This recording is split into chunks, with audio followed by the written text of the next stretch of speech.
Escuela Superior de Guerra Conjunta y a la Facultad Militar Conjunta, especialmente honrado de compartir este auditorio y esta cátedra con quien fuera mi profesor de Historia Argentina, el doctor Rosendo Fraga, con el que me une ya 40 años de conocimiento y podemos decirlo de amistad, me voy a tomar ese atrevimiento, me honra. Y también, si podemos enlazarlo, al doctor Pablo Bota, miembro de nuestra casa y profesor de la Universidad Católica Argentina. Tratamos entre los tres, cada uno, de hacer un enfoque distinto para ofrecer tres visiones del mismo hecho. Yo hoy titulé mi conversación, podemos decir, mi intervención, Más Clausewitz, menos drones. Le voy a llamar a mi exposición y ustedes después me van a decir si les parece atinente o no. Un gran intérprete de Karl von Clausewitz, Raymond Aron, afirmaba que Clausewitz seguiría vigente a partir de la capacidad de explicar la naturaleza y el desarrollo de la guerra en su gran libro, por todos conocidos, De la guerra, Von Krieg. Nos parece particularmente relevante hacer una evaluación provisional de este hecho que está en desarrollo, es un hecho reciente. Cuando uno se lanza a hacer una apreciación sobre un hecho reciente, puede tener el beneficio de la iniciativa, de la sorpresa, de salir primero a hablar y pegar primero en el tema, pero también puede incurrir en algún error. Pero si uno se remonta, le hablo a mis alumnos, se remonta a los clásicos, difícilmente puede hacer una apreciación errada. Entonces yo me voy a basar hoy en Clausewitz. Y voy a hacer una apreciación validada en los conceptos teóricos, no míos, sino de aquel famoso escritor y pensador de la guerra. Clausewitz decía que en toda guerra existen tres polos de atracción, denominados la famosa maravillosa Trinidad. Lo dice al finalizar el capítulo primero del libro primero de Von Krieg. Clausewitz nos va a enunciar en el parágrafo 28, que se llama Resultado de una teoría. Al finalizar el parágrafo dice que lo expuesto será el primer rayo de luz que alumbre el edificio fundamental de su teoría. Porque Clausewitz ha demostrado qué es la guerra y cuáles son sus posibilidades externas. Y da un paso más cuando nos presenta una imagen del sujeto plural de la guerra, que es esta fuente de la que brota ese esquema de la guerra. Y lo dice de la siguiente manera. Voy a leer ahora. La guerra no solo es un auténtico camaleón, porque en cada caso concreto modifica en algo su naturaleza, sino que además, en lo que respecta a sus manifestaciones globales, en relación con las tendencias que en ella predominan, es una maravillosa trinidad. Wunderlich Dreifaltigkeit, que significa eso en alemán, compuesta por la violencia originaria de su elemento, el odio y la enemistad, que han de considerarse un ciego instinto elemental, el juego de probabilidades del azar, que la convierten en una actividad libre del espíritu y de su naturaleza subordinada a la herramienta política que la hace caer dentro del mero entendimiento. Hasta acá Clausewitz, la definición de Clausewitz. La primera de estas tres caras está más vuelta hacia el pueblo. Si nosotros volvemos a rememorar, la primera cara habla del pueblo. La segunda habla del general o el conductor de la guerra y la tercera habla del gobierno. Pueblo, ejército, política. Y las pasiones que han de inflamarse en la guerra tienen que estar presentes ya en los pueblos, al alcance del juego del valor y del talento que tendrán en el reino de las probabilidades del azar. Y ahí también va a entrar a jugar el genio del general que la comanda y su ejército, pero también incluye las finalidades políticas que incumbe a su propio gobierno.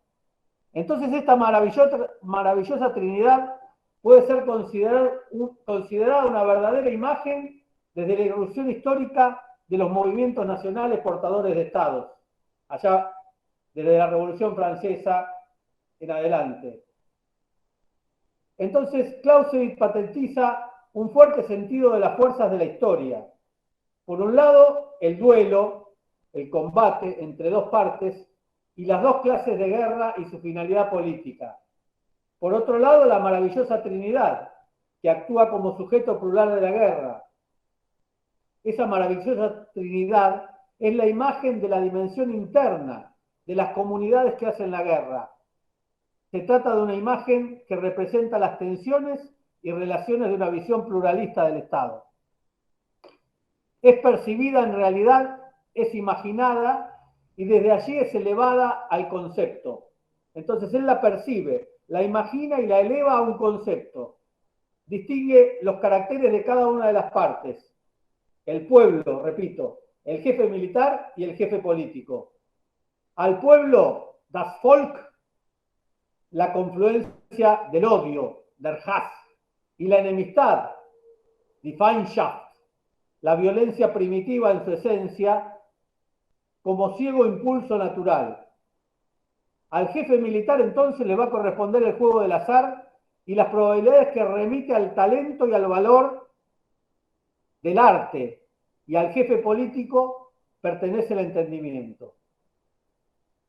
Es impresionante la capacidad que tiene la movilización de los sentimientos como el odio, que tiene un componente extremista, y vamos ahora a bajar al caso, en este caso el extremista fanático, la particular interpretación del Islam que tienen los talibanes. Entonces vamos a ver ahora un pequeño esbozo entonces de la primera parte de esta Trinidad, como es este sentimiento que se ha engendrado por más de 20 años, ese odio natural que ha llevado a mantener la estrategia del talibán. Siguiendo a Clausewitz, de vuelta, la moral es más fuerte que la razón. La moral es más fuerte que la razón. Sin olvidar ni despreciar los sentimientos que pueden ser tan positivos y motivadores. Y en su libro nos pone como ejemplos el amor propio que tenía César. El amor propio lo hizo obrar grandes cuestiones. El odio de los romanos que tenía Aníbal, que lo hacía ir a la guerra. Asimilemos con el odio profundo del Islam extremo, o en otros casos que cita el mismo Clausewitz, el sentido de la gloria que tenía Federico de Prusia. O sea que la guerra no es solamente una cuestión matemática, nos está diciendo acá, sino que entra a jugar esta pasión, este juego de voluntades. En este caso, yo creo, trayendo este ejemplo de Clausewitz, el odio permanente. Lamentablemente, el triunfo del talibán es de por sí, como todos sabemos, una catástrofe para los derechos de las mujeres, pero también de todas las personas que aman la libertad y buscan cumplir con las reglas de convivencia, no atravesadas por el odio y el fanatismo de un espíritu de venganza. Una sociedad como esta, atravesada por tantas guerras, una sociedad como la afgana, requiere, creemos, del diálogo, el encuentro y la reconciliación. Requiere de líderes sabios y prudentes, que al caso de Mandela o Adenauer son los ejemplos. Pero parece que en este caso los talibanes son su opuesto y no cabe duda de esto que estoy diciendo. Ahora bien, primer factor interviniente en este conflicto de la trilogía maravillosa de Clausewitz, el odio natural, puesto y visto acá como en ningún momento. Otro factor que nos señala Clausewitz y que hay que tener en cuenta, que está presente también en este conflicto, y nos lo dice más o menos literalmente, es imposible ganar una guerra a poco costo. ¿Se puede ganar una guerra usando acaso solo tropas proxy que no se quieren ensuciar la mano en el combate? ¿Cómo es la moral de Occidente hoy ante el hecho de la muerte? ¿Qué piensa la OTAN de la muerte? ¿Por qué estos 20 años? Son preguntas para la reflexión. ¿Por qué estos 20 años fueron tan largos y tan poco infructuosos al parecer? ¿El pensamiento sobre la muerte occidental es igual que el pensamiento del talibán? Entonces ahí tenemos otro interrogante que hace de este conflicto una característica particular y diferenciar entre dos culturas. Sin embargo, desde lo estratégico, estamos en presencia, sin duda, contestando la pregunta de nuestra convocatoria, de un hecho histórico. Solo comparable quizá a los finales de la guerra de Vietnam. Las recientes imágenes de Kabul son similares y se han mostrado en las redes y en los medios, casi 50 años después de las imágenes de la evacuación de Saigón. No digo que sean iguales, son similares y llaman a la reflexión.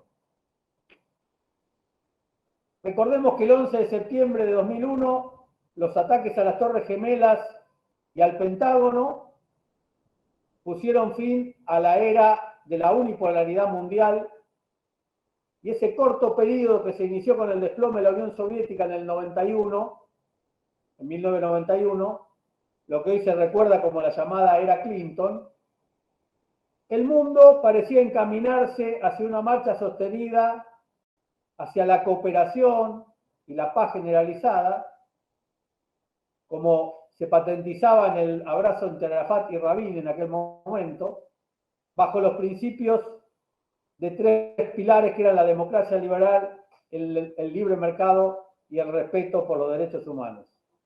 En estos 90 nacía la teoría, o salía a la luz la teoría de Fukuyama, del fin de la historia.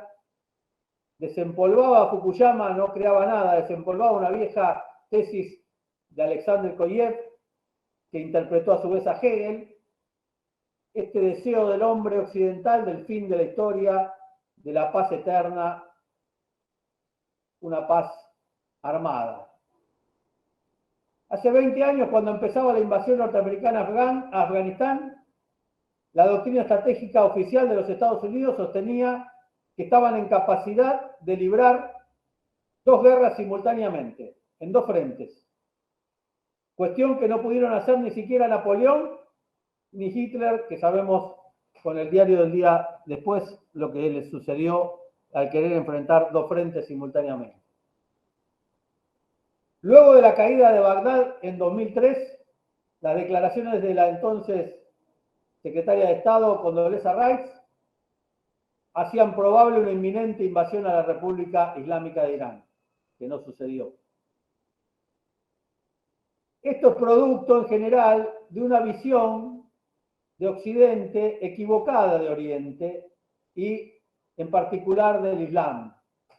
En esto coincido con el doctor Pablo Bota, que él lo suele decir. No tenemos los occidentales en general, no solo los norteamericanos, una acabada visión de lo que significa el Oriente. Es una cosa lejana, un idioma distinto, una cultura difícil. Entonces caemos a veces en visiones simplistas y alguna parte dirigente de aquella conducción suponía que había extirpado de una vez por todas el llamado eje del mal. Pues bien, la evidencia nos interpela. La presencia iraní hoy, 20 años después, en Irak y en Siria, es abrumadora. Las tropas de la OTAN se retiran apresuradamente de Afganistán. Entonces, nos preguntamos, ¿qué pasó en estos 20 años? ¿Qué pasó?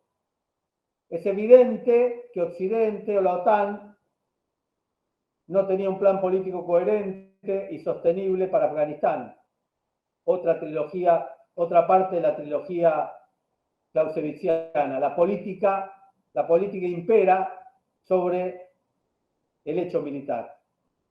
Pero tampoco se respetó el principio político de la guerra.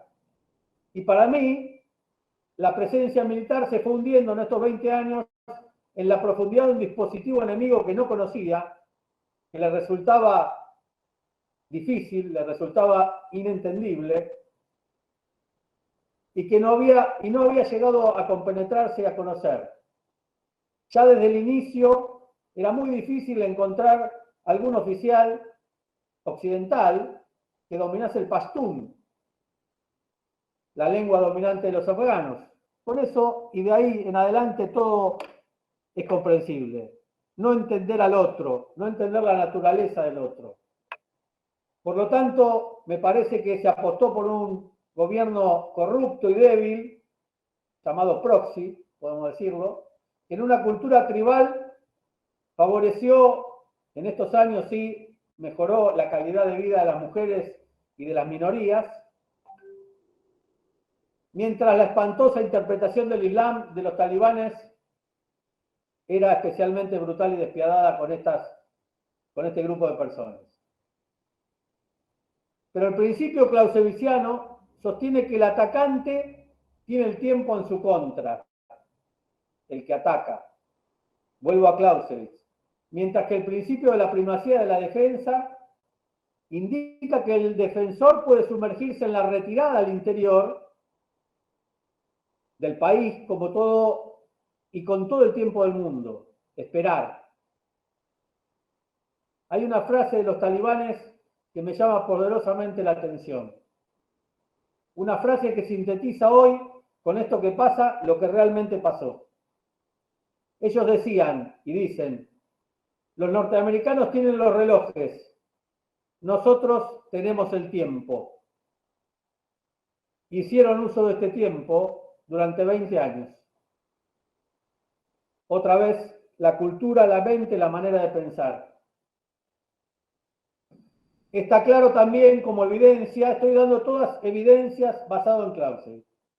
Está claro también que Occidente armó un ejército afgano desmotivado y corrupto que no llegó a comprender lo que Occidente quería. Y que ambos eran los ojos de muchos afganos invasores más que salvadores. Occidente era visto como el invasor, no como el salvador. No llegaron tampoco a lograr ese objetivo.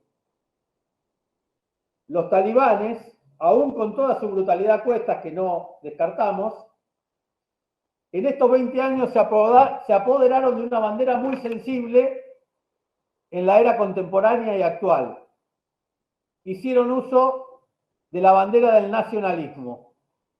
Apelaron en estos 20 años a echar al invasor con un sentido de nacionalismo.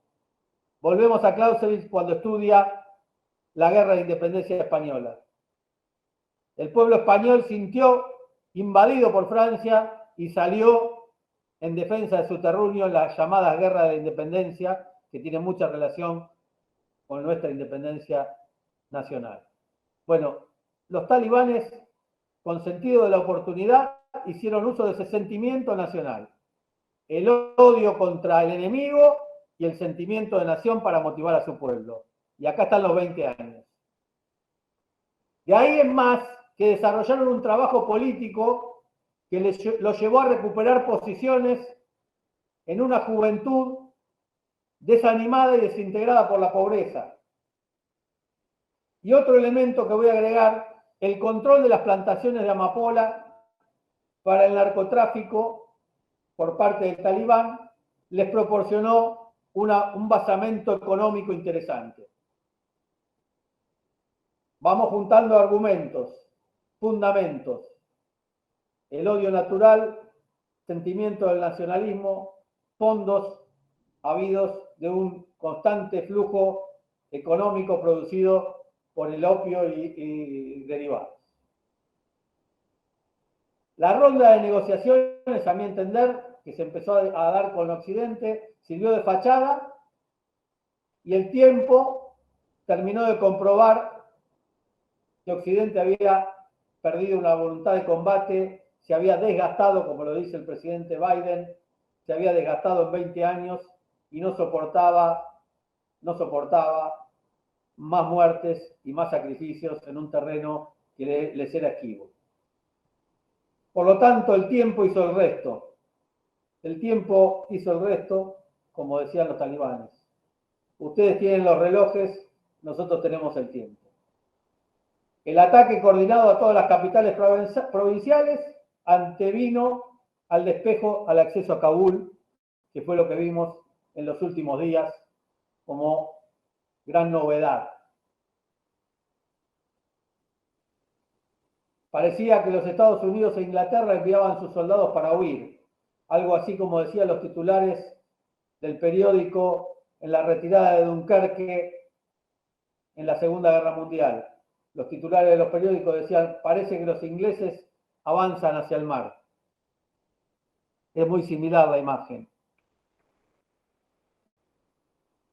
Y hasta aquí los actores estratégicos más importantes que entraron en juego, pero entran a mover sus fichas dos actores estratégicos, de los cuales se va a referir después mejor el doctor Paulo Botta, que es su métier. Rusia y China mueven sus fichas, a mi entender, hacia un casillero difícil e incontrolable, pero geopolíticamente estratégico. Estamos en el centro del gran juego mundial, a mi entender. El mundo espera que los talibanes no vuelvan a instaurar la barbarie, esto es lo que esperamos todos, pero son un poco esperanzas en la bruma, ya que depende este factor casi exclusivamente de los talibanes de hacer lo que a ellos les plazca y se avengan a hacer con su pueblo. Occidente, con una tecnología abrumadora que vemos crecer año a año, día a día, no pudo doblegar en 20 años con la guerra a un país extremadamente pobre. Y esto me llama profundamente la reflexión. Es de prever, como consecuencia, ya siendo prospectiva, que haya un golpe al prestigio militar de Occidente en sus doctrinas, en sus estrategias,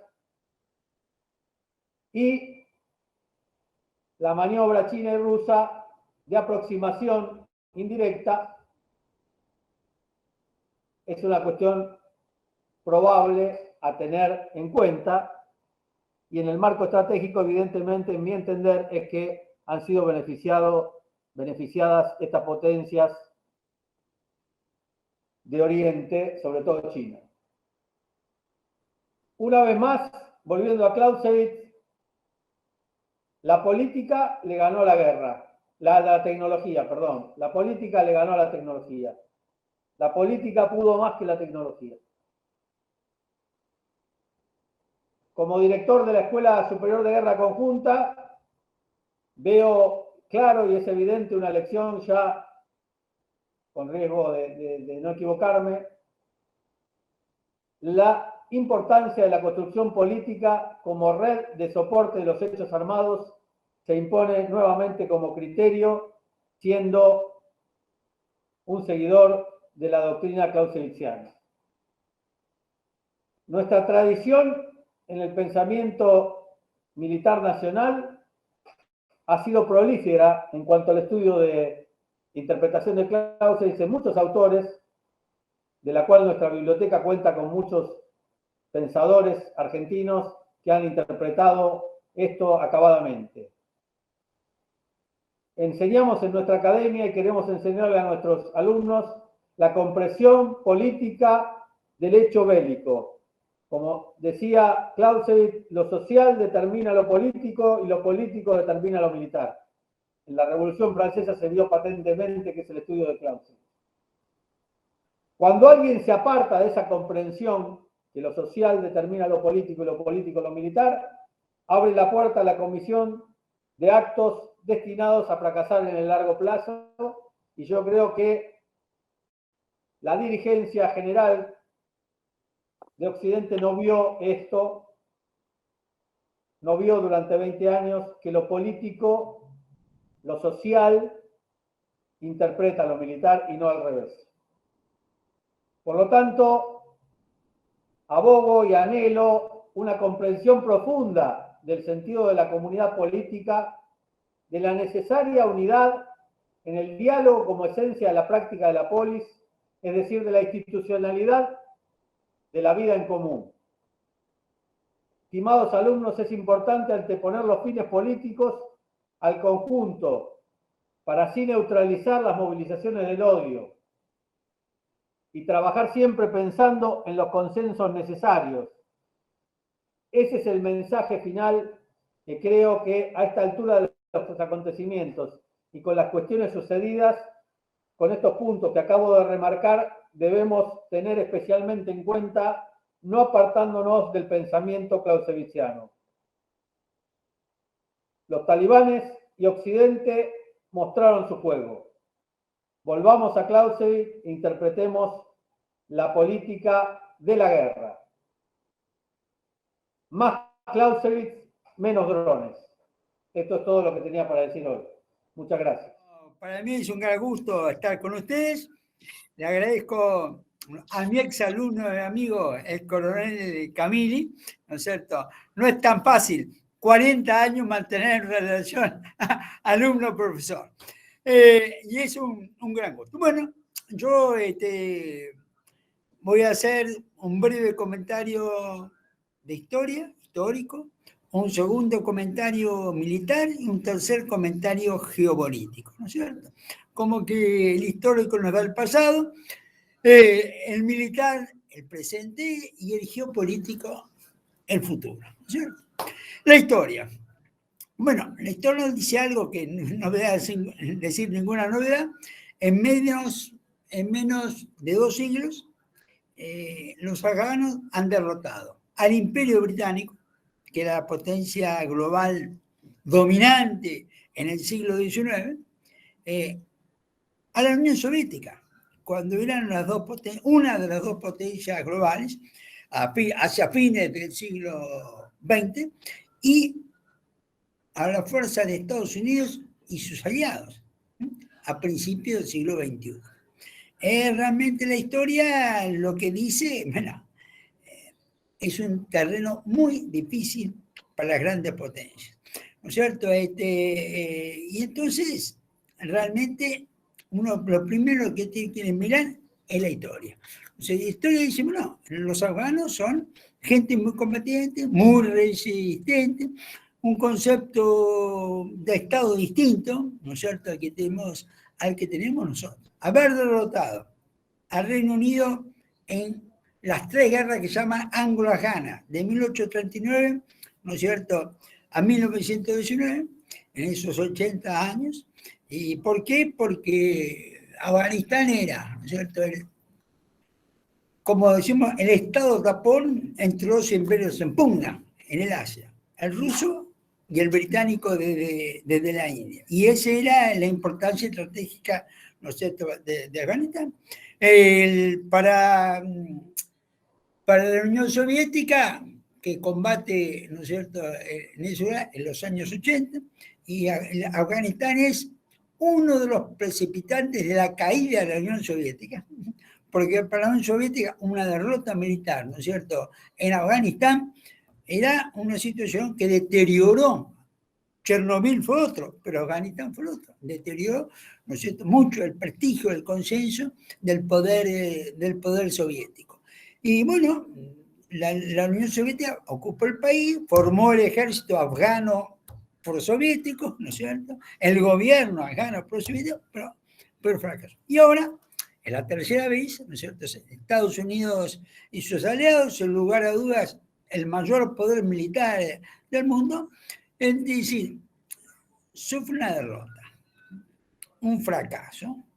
Una cosa es derrota, otra cosa es repliegue, otra cosa es retirada. Y a lo mejor esto es una combinación de retiro y repliegue y que terminó transformado en derrota, ¿no es cierto?, en parte por lo que decía Camilli, ¿no es cierto?, los factores políticos. Pero el punto es este, ¿no es cierto? Mirando la historia uno aprende, entiende. No, esto no quiere decir que la historia necesariamente sirva para prever el futuro, porque si no, nunca habría cambio. Bastaría mirar para atrás y sabríamos qué es lo que viene para adelante. Y esa es una metodología limitada y a veces errónea. Vale, hay que empezar por esto. Segundo, yo voy a plantear algo que lo contrario de la opinión dominante.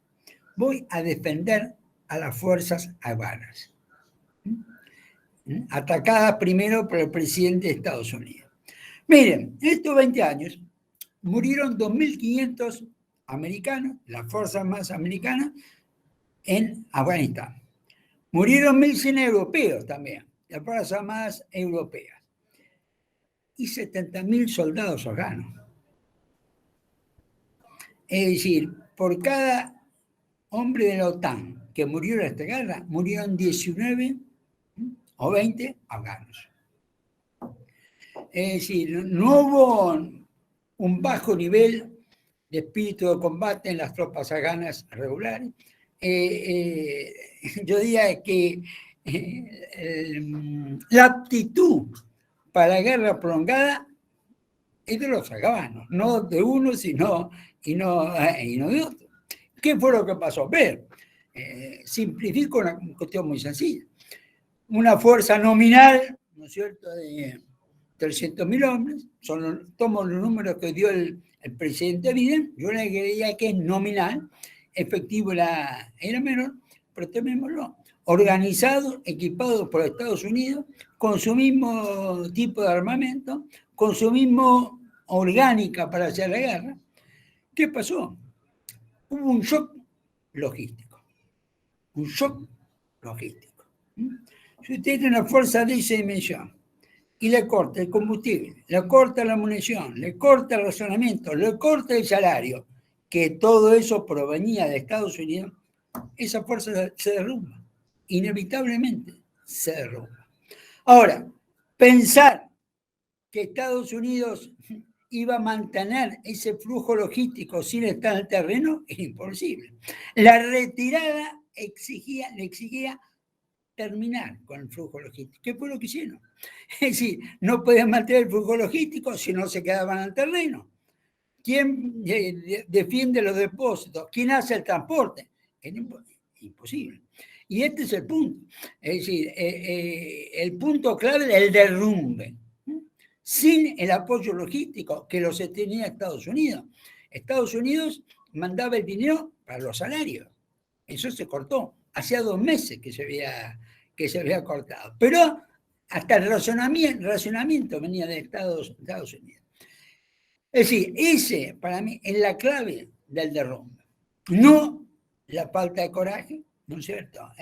Falta de coraje, 70.000 muertos en 20 años, ¿no es cierto? Es el punto.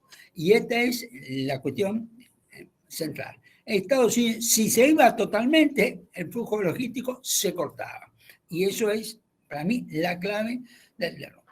Y bueno, sobre esto podría decir mucho más. La geopolítica. La geopolítica, yo creo que es claro, el ganador, en mi opinión, es China. El país que sale ganando es China, más que Rusia. Rusia, por la guerra que tuvo en los años 80, es un país que no le es fácil, ¿no es cierto?, el manejo, que además, es decir, personaje más, personaje menos, los que derrotaron a la Unión Soviética en Afganistán son los mismos que están en el gobierno talibán, ¿no es cierto? Es decir, es el mismo grupo, ese que está hoy en el poder. No tiene frontera Rusia con hoy la Federación Rusa con Afganistán, ¿no es cierto? China sí la tiene, a través de un estrecho corredor que parece dibujado para el interés geopolítico China. Sí la tiene con Irán, la tiene con Pakistán, y esto sí es muy importante. Irán, ¿no es cierto? Todos sabemos su papel de potencia mediana en esa parte del mundo, el respaldo financiero que le acaba de dar este mismo año China a Irán, después frontera con Pakistán, y esto es otra de la clave del problema, una amplia frontera donde el pasaje del terrorismo de un país a otro es frecuente. El terrorismo encuentra refugio en Afganistán, como pasó en su momento con Al-Qaeda, pero a su vez los grupos extremistas pakistaníes también lo encuentran en Pakistán y su ir y venir de una escalera muy importante. Y Pakistán es una de las 3 potencias nucleares, ¿no es cierto?, del Asia. Y después está una parte que es muy importante hacia el norte, frontera con 3 países.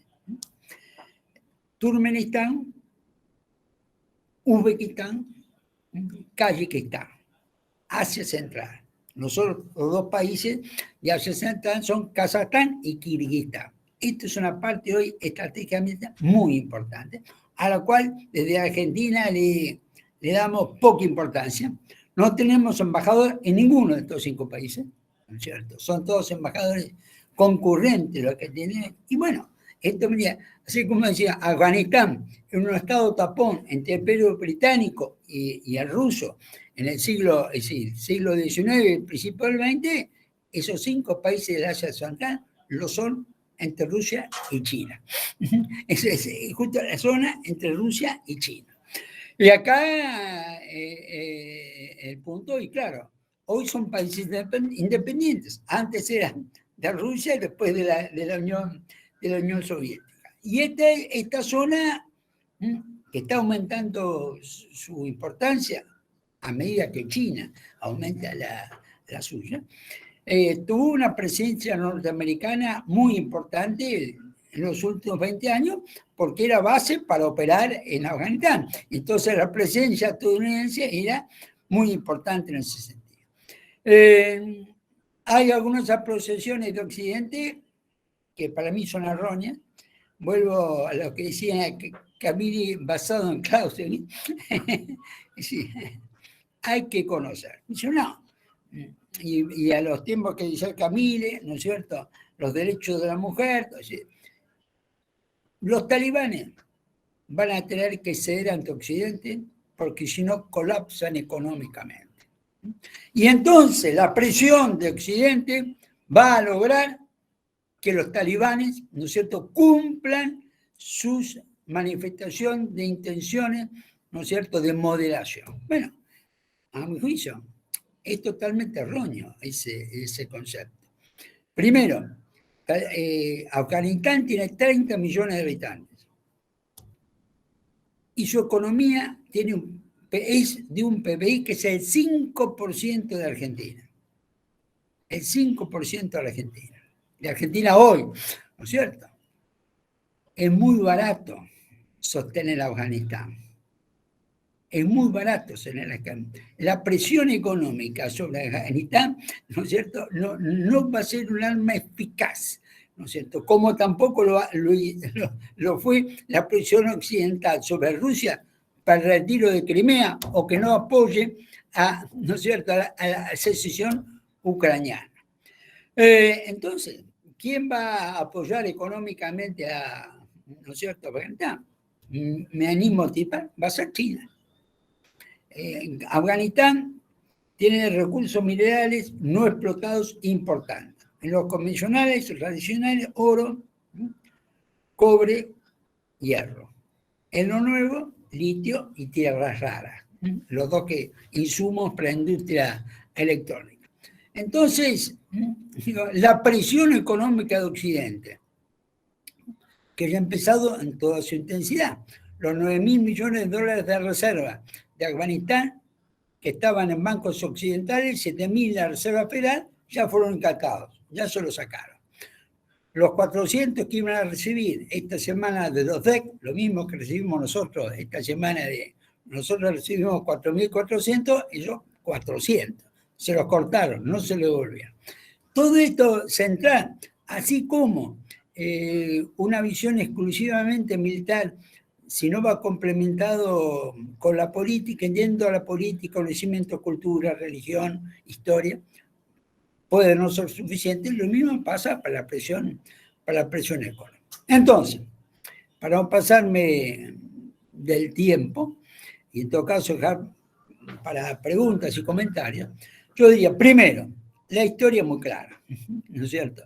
El instrumento militar para resolver los problemas de Afganistán es muy limitado. Lo experimentó el Imperio Británico, lo experimentó la Unión Soviética y a su vez creo, y en este momento lo ha experimentado Estados Unidos.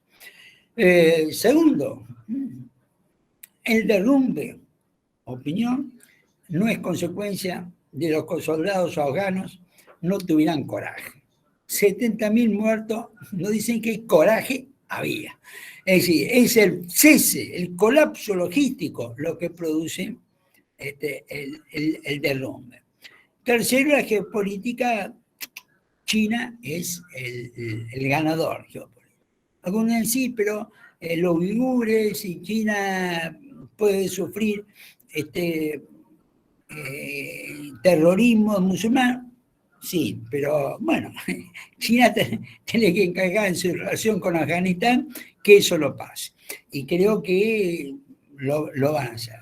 Y un último punto que me parece importante, muchas cosas dicen, bueno, el eje de la política exterior de Biden fue reconstruir la alianza europeo-norteamericana para enfrentar a las potencias autoritarias, le hace China y Rusia. Bueno, la reconstitución de la alianza con Europa hoy está en crisis. Hoy está en crisis. Hecho formal, el G7, las 7 economías más desarrolladas democráticas, se reunieron a nivel de ministros, convocadas por Boris Johnson. Le exigieron a Estados Unidos que prolongue más allá del 31 de agosto su permanencia en el aeropuerto. Estados Unidos dijo que no. Laschet, el candidato democristiano alemán para las elecciones de septiembre, dijo: esta es la mayor catástrofe de la OTAN. Borrell, que es el español, representante en relaciones exteriores de la Unión Europea, dijo: este desastre demuestra la necesidad de tener una defensa europea autónoma de los Estados Unidos, es decir, autónoma de la OTAN. Y podría citar otra cantidad de opiniones europeas que se han tornado muy, muy críticas. Los 1.100 muertos de los países europeos no son poca gente. Y a nosotros no lo consideraron para área. ¿Por qué el 31 de agosto? Porque el 11 de septiembre son los 20 años del ataque a las Torres Gemelas. Y acá viene el ejemplo de cómo, a su vez, como no entender la política puede hacer fracasar una operación militar, subordinar lo militar a objetivos políticos puede también, ¿no es cierto?, hacer fracasar. ¿Y por qué el apuro? El apuro es político, ¿no es cierto? El apuro es político. El 11, ¿qué quería hacer Biden? Cumplir los 20 años habiéndose retirado en Afganistán y diciendo cumplimos la misión, cosa que no puedo hacer. Y yo creo que, bueno, no quiero entusiasmarme, ¿no es cierto?, más. Creo que es muy importante analizar este hecho. Es un hecho en movimiento, ¿no es cierto? Y vamos a empezar a ver cosas que todavía no vimos. ¿Es histórico? Para mí sí. Es histórico como lo fue la caída de Saigón y como podríamos citar otros hechos, como lo fue la guerra de Corea, ¿no es cierto?, en su momento. Y sí, yo digo, tiene carácter histórico, tiene carácter histórico, como lo tuvo también el enfrentamiento de los talibanes con el Imperio Británico, como lo tuvo también la derrota de los talibanes a la Unión Soviética. Muchas gracias. Muchas gracias, doctor. Gracias por la intervención. ¿Podemos contestar algunas preguntas? ¿Te parece, coronel? Sí, cómo no. Contestar, ahí te hacen una pregunta, no sé si la has visto en el chat. Sí, el coronel Locatelli nos pregunta qué papel juega en el opio en este conflicto. Creo que entró después de que yo hablé, pero como yo ya esto lo dije, le dejo, doctor, si usted quiere contestar, qué papel juega el opio en este conflicto. Yo di mi visión al principio, pero no estaba. Me parece que el coronel Locatelli, el tema de... ha sido una fuente de financiamiento del talibán sin ninguna duda. Pero si usted quiere ampliar un poco... No, lo único que yo diría es que el comercio de opio en Talibán en los últimos 20 años en Afganistán se multiplicó por 4. Se motivó. Es decir, ¿qué es lo que quiero decir? No es que, es decir, si la miramos desde el punto de vista de la droga, la intervención de la OTAN fue absolutamente ineficiente. Se multiplicó por 4. Pero, cuidado, yo tampoco es sobremencionar, porque decir que los talibanes son un grupo narcoterrorista me parece que no entender, vuelvo a la exposición de Camille, no entender que hay factores como el nacionalismo afgano y una interpretación del Corán y la Sharia extremas que pesan más que la droga. Y acá hay una pregunta, dice, ¿cómo impactaría esta situación en los Estados Unidos internamente? Yo creo que es mejor que la conteste usted esa. ¿Cómo impactaría Estados Unidos, en los Estados Unidos internamente esta situación? Miren, el presidente Biden, que tiene la economía creciendo y a favor, ha sufrido un golpe de caída de su imagen muy grande. Tiene predominio de imagen positiva hoy, diría que las encuestas más confiables tiene 48% de desaprobación y 46% de aprobación, levemente negativa en sí. Bueno, y acá también está otra cuestión, es decir, el error de apreciación de un hecho político. Biden dijo públicamente, voy a hacer una política para la clase media estadounidense. Hace un par de meses. Voy a hacer una política exterior para la clase media estadounidense. Bueno, primero hay que tener mucho cuidado en someter la política exterior a las encuestas, ¿no es cierto?, en este punto. Y usted preguntaba, ¿hay que irse de Afganistán? Sí, 70% decía hay que irse a Afganistán. Entonces, mire, eso es la opinión. Entonces, ¿no es cierto?, el 11 de septiembre es ideal para la política lo que voy a hacer. Bueno, pero querían irse a Afganistán, pero no de esta forma.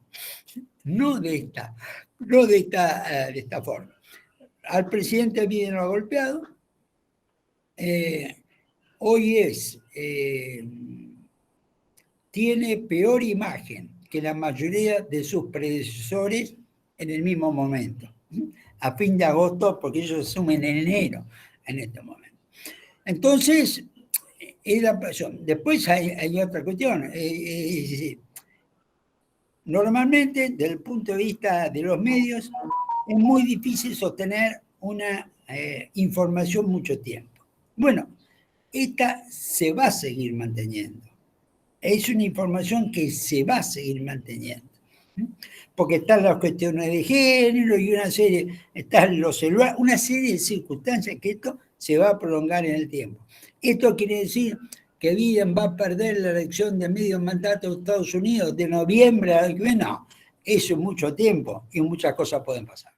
Buenas tardes. En primer lugar, quisiera agradecer a la Escuela Superior de Guerra Conjunta, particularmente a su director, el coronel mayor Gabriel Camilli, por la invitación a participar de esta actividad. Lamentablemente, debido a un compromiso profesional, no puedo estar en estos momentos con ustedes, pero aún así he grabado el video de mi presentación a los fines de poder interactuar en la medida de las posibilidades, lo que nos permiten las nuevas tecnologías.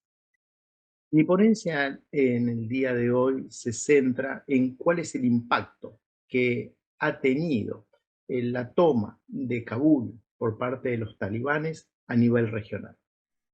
Antes de comenzar, hay algo que me gustaría enfatizar. La retirada de las tropas norteamericanas de los países de la OTAN no es o no ha sido una sorpresa, no es una decisión que se haya tomado en los últimos días, es simplemente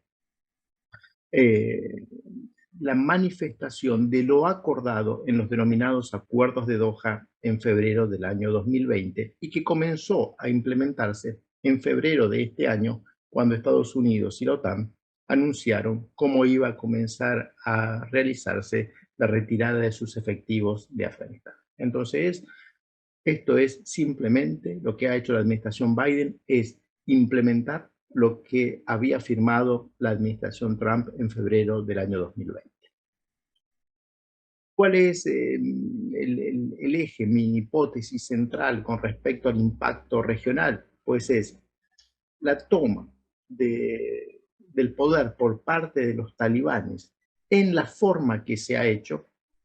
No es una buena noticia para ninguno de los países limítrofes o países también euroasiáticos, pero es una situación a la cual seguramente van a reacomodarse más temprano que tarde estos países.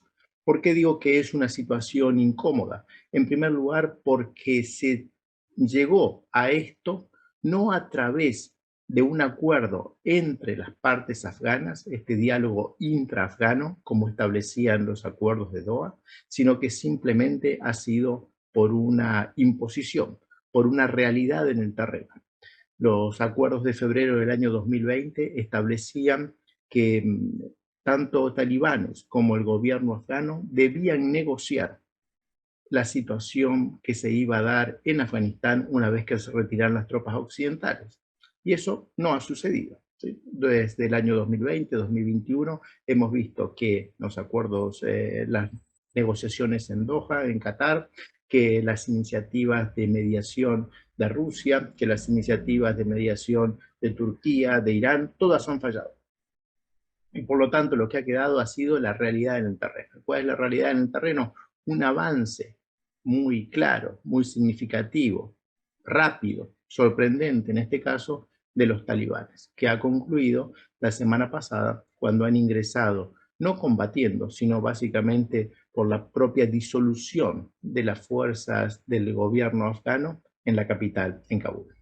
Entonces, la sorpresa o la incomodidad viene de cómo se ha tomado el poder y también manifiesta que la situación de fuerza que tienen los talibanes en la actualidad hace que, bueno, seguramente estén menos dispuestos en estas primeras etapas a llegar a acuerdos políticos, aunque esperemos que prime la cordura. En segundo lugar, el interés de las potencias de la región por Afganistán, de nuevo, no es algo nuevo. Más allá de estos acuerdos a los cuales hacía referencia de Doha, debemos tener en cuenta que ya desde el año 2019 los representantes especiales de lo que se llama la Troika ampliada, esto es Estados Unidos, Rusia, China y Pakistán, estos representantes de estos 4 países sobre el tema afgano han estado tratando de coordinar las iniciativas de paz. No lo han logrado, lamentablemente, y a pesar de las diversas rondas de negociación que se han hecho en estos años, antes de los acuerdos y después de los acuerdos, así como iniciativas de otros países como Turquía, Irán, negociaciones también en Rusia, pues no se ha podido llegar a un acuerdo. Por lo tanto, es una preocupación por cómo se tomó el poder, pero no es nuevo la preocupación de las potencias euroasiáticas. Si podemos ir analizando país por país, veremos que cada uno de estos estados que tienen fronteras con Afganistán tienen intereses diversos y cada uno también metodologías para defender esos intereses que no son comunes a todos. Y en primer lugar hay una realidad de carácter geopolítico que es muy clara y es Afganistán es un estado mediterráneo, es un estado que no tiene salida al mar, por lo tanto absolutamente todo lo que ingresa al país o lo que sale del país tiene que pasar por los territorios de otros estados. Y esos estados, por lo tanto, no solamente tienen que ver en algunos temas de carácter militar o estratégico, sino pensemos simplemente en el mantenimiento de toda esa población, todo lo que consumen tiene que llegar a través del paso de las fronteras de los estados limítrofes. Si realizamos entonces, como le digo, un análisis muy simple basándonos en un mapa, veríamos que en primer lugar el país que seguramente va a estar más incómodo por la toma y por la forma en que se ha tomado el poder en Kabul es Pakistán. Esto puede parecer sorprendente, puesto que nosotros escuchamos casi a diario que Pakistán ha sido históricamente el gran aliado, el gran sostenedor de los grupos insurgentes de inspiración islámica desde la época de la invasión soviética. Lo cierto es que En estos últimos años el gobierno pakistaní ha estado realizando una especie de equilibrio diplomático. En primer lugar, no es un secreto que los vínculos con China son muy profundos. Esta iniciativa china de transporte multimodal, que a veces escuchamos como la nueva ruta de la seda, tiene en Pakistán y sobre todo en los puertos pakistaníes, particularmente el de Karachi, un eje central. Y no es un secreto también que en términos de defensa la cooperación entre China y Pakistán se ha profundizado en los últimos años.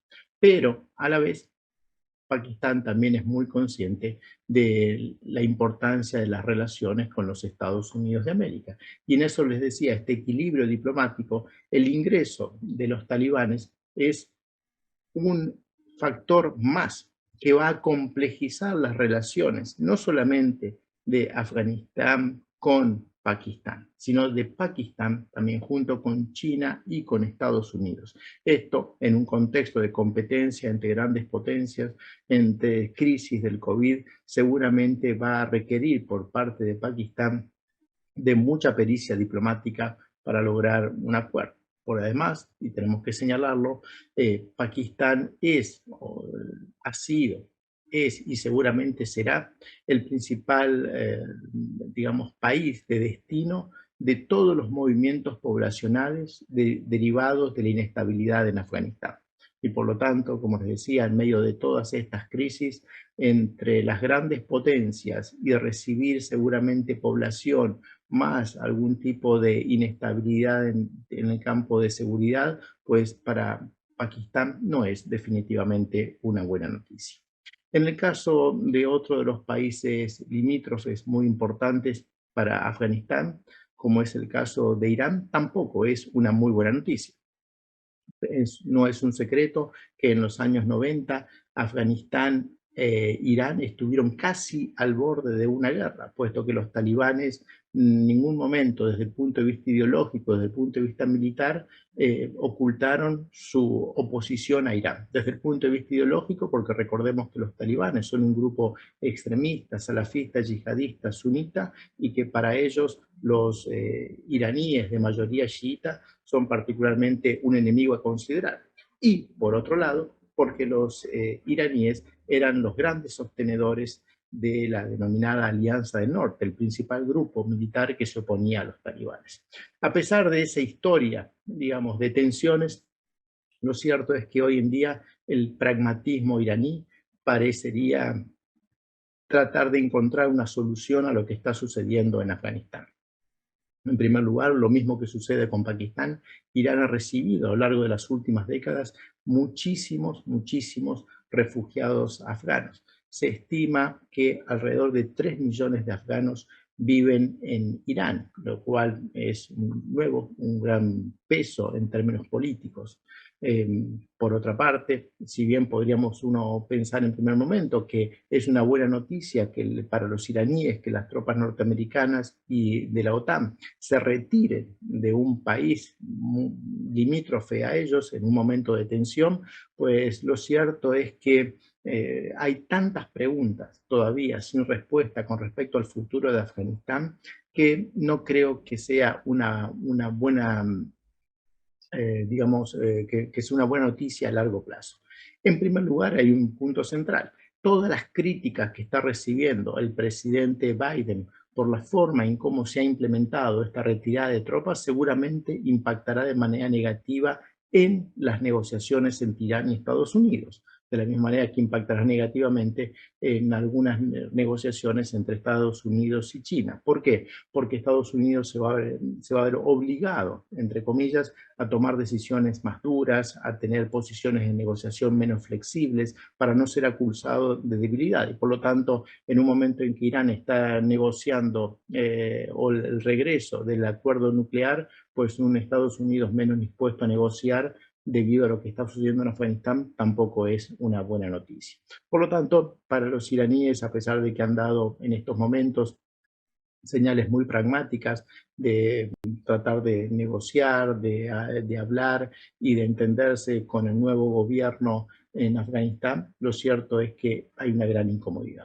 Para los 3 países de la ex Unión Soviética que tienen frontera con Afganistán, Turkmenistán, Uzbekistán y Tayikistán, tampoco es una buena noticia. En primer lugar, porque estos países, hay minorías de estos países que viven en territorio afgano, y seguramente eso será una presión para que o bien den asilo a algunos de estos miembros, o también el temor que siempre tienen, en primer lugar, de la agenda es que haya movimientos de población no deseados, o incluso que algunos movimientos extremistas que puedan generar o tener algún tipo de protección en Afganistán puedan ingresar a estos 3 países de la ex Unión Soviética. Y cuando hablamos de estos 3 países de la ex Unión Soviética, también estamos hablando de manera indirecta de Rusia. ¿Por qué? Porque Rusia, más allá de la experiencia soviética de la guerra con Afganistán, tiene por lo menos relaciones muy fluidas con 2 de estos países de la ex Unión Soviética, particularmente con Tayikistán, donde hay una base rusa, donde en las últimas semanas hemos visto una ampliación de la misma, donde hemos visto ejercicios militares conjuntos, y por lo tanto para Rusia esta desestabilización o esta llegada al poder a través de medios no diplomáticos tampoco es una buena noticia. El temor ruso, como siempre, es que extremistas islámicos puedan ver en la toma del poder de los talibanes alguna inspiración que pueda luego significar un problema para Rusia. Piensen que Rusia está involucrada con tropas directamente hoy en día en Siria, de manera indirecta en Libia. Por lo tanto, digamos, el problema de los grupos salafistas, yihadistas, no es un problema teórico para Rusia, es un problema real.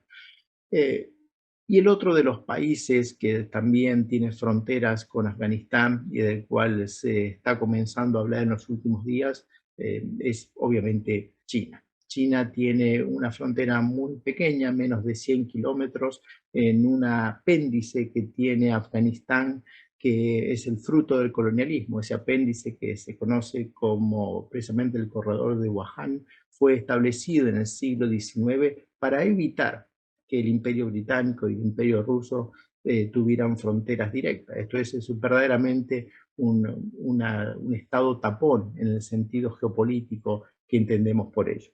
Este corredor, que hoy en día no tiene un paso fronterizo oficial, es el único contacto directo que hay entre China y Afganistán.